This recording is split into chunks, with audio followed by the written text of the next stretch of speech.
Yeah, I haven't installed the doors in the car yet, mainly because I'm doing the interior work, and opening those doors in a crowded garage like I have right now, they're going to be subject to dings, so I've left those off. I still need to wet sand them and buff them out to match the rest of the paint job, but that'll happen here real soon. I'm going to start making the kick panels and everything for the inside of the interior and finish the interior this winter, and then start working on the hood. Yeah, got the carpet kit from the Bugeye guy because he says his carpet kits fit better than most, and they did fit very well. I had no issues with the carpet kit. Had to trim some of the areas and fasten some down.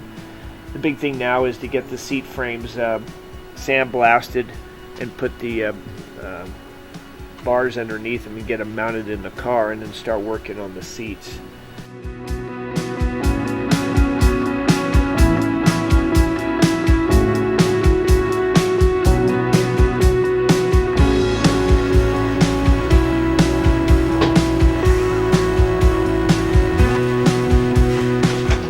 My steering wheel is for the test drive.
It sounded exactly like I expected it to. It went really, really well. Of course, it'd be better if I had a seat to sit on, some back support.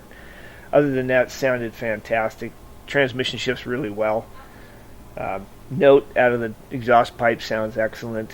So, yeah, quite happy with a little test drive. That's the first time this car's actually driven on its own since I don't know when. The tires date back to 2002, so I imagine it's 16 years that this car hasn't been driven, or maybe plus that. Using the standard rims from the car as they were received, and I took the rims down to a local powder coating company called Hubcap Andes, located in Boise, and they were able to sandblast them and powder coat them the original silver. They turned out wonderful. And then trying to find tires for this car is pretty difficult. Nobody uses 13-inch tires anymore. But the internet is loaded with vendors from 13-inch tires. So these particular tires are a 155/80/13 radial tire, and I was able to pick them up on eBay at a really good rate. And then, of course, my oldest son is also a mechanic, and he took them to work and was able to mount them for me. So I saved quite a bit of money doing that. The tires came out wonderful. One of the other things we're working on right now is we've got to start rebuilding the hood that came with the car. And when we sandblasted a couple years ago, the beading was all taken off the car, and I thought that someone had just put all metal filler in here, but the guy who did this did a really nice job. He actually welded the seams, brazed them, and then he filled it all in with lead. I thought that was an all metal filler, but actually when I started to use a torch on it, the lead started to go away, and this has all been leaded. Of course, the contour of the front is completely not correct, and we're going to have to reform these panels to save quite a bit of money. There's no hoods available right now at a decent rate, and all the hoods I've seen are in worse condition than this one. So we'll be rebuilding this one like we started a year or so ago. This chrome work, of course, was all painted black, and that's the way it looked little bit before, and then with some polishing and a polish wheel, cleaned right up. We're going to go ahead and install that on the doors and the top of the dash.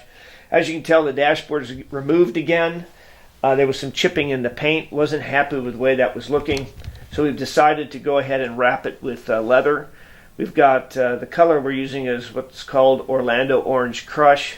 gives a nice kind of brightness to the interior. That's what the seats will be done in, and all the kick panels that we're designing and building. Really excited about it. The dash, we're going to have it embroidered with Austin Healey, and I should get that in the next week, and then we'll install that and then show what that looks like.